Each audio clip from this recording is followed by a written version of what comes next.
বন্দরে তারা রিক্সা চালায়, বিভিন্ন মাঠে কাজ করে, বস্তি এলাকায় থাকে, যেখানে কাজ কাছারির কোনো ব্যবস্থা নাই এবং তারা কর্ম না করে পারে না, তাদের কি একদল মানুষ, একদল ইসলামী আন্দোলনের মানুষেরা পানি পান করাইতেছে, শরবত পান করাইতেছে। পানি পান করানো একটা সবের কাজ। পিপাসা ব্যক্তিকে পানি পান করানো, যারা বিপরীত ব্যক্তি তাদেরকে কি করা? পানি পান করা। এই বিপরীত ব্যক্তি কারা? একজন মহিলার ঘটনা শুনি আমরা। এক মহিলা সিরিয়া থেকে ইয়ামেনের উদ্দেশ্যে রওনা হলো। একবারে এই গ্রীষ্মকালে আমরা যেটাকে বলি যে জ্যৈষ্ঠ মাস, এই জ্যৈষ্ঠ মাসে তিনি রওনা হলেন ইয়ামেন থেকে সিরিয়ার উদ্দেশ্যে, ব্যবসা ছিল তার, ব্যবসার উদ্দেশ্যে।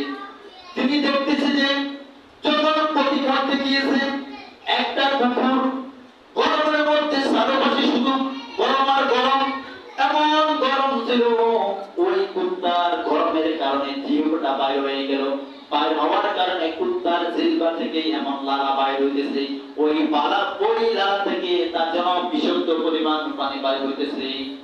মহিলা চিন্তা করলেন, হাই হাই, এই মরুভূমিতে কোনো গাছ গাছালি নাই, কোনো বাতাসেরও ব্যবস্থা নাই, কোনো বাড়ি ঘর নাই, এখন এই পুকুরকে আমি কোন থেকে পানি খাওয়াবো? এখানে দুইজনে দুইটা মত দিয়েছেন।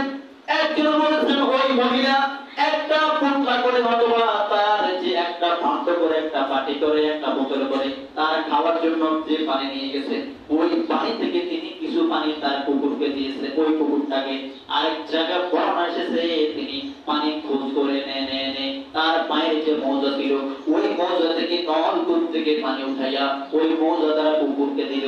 যখন কুকুর পানি পান করলো, পানি পান করার কারণে কুকুর আল্লাহর খারাপ মহিলাকে আল্লাহ রাব্বুল আলামিন এমন হেদায়েতের পথে আলোকিত করলেন যে হেদায়েতের কারণে ওই মহিলা একটা কুকুরকে পানি পান করানোর সঙ্গে সঙ্গে ক্ষমা করিয়ে দিলেন।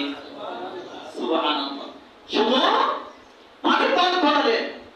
আর আমরা এখন আমাদের দেশের মধ্যে মানুষগুলি আমরা দেখতেছি শহর বন্দরে, বিভিন্ন বন্দরে তারা রিক্সা চালায়, বিভিন্ন মাঠে কাজ করে, বস্তি এলাকায় থাকে, যেখানে কাজ কাছারির কোনো ব্যবস্থা নাই এবং তারা কর্ম না করে পারে না, তাদের কি একদল মানুষ, একদল ইসলামী আন্দোলনের মানুষেরা পানি পান করাইতেছে, শরবত পান করাইতেছে।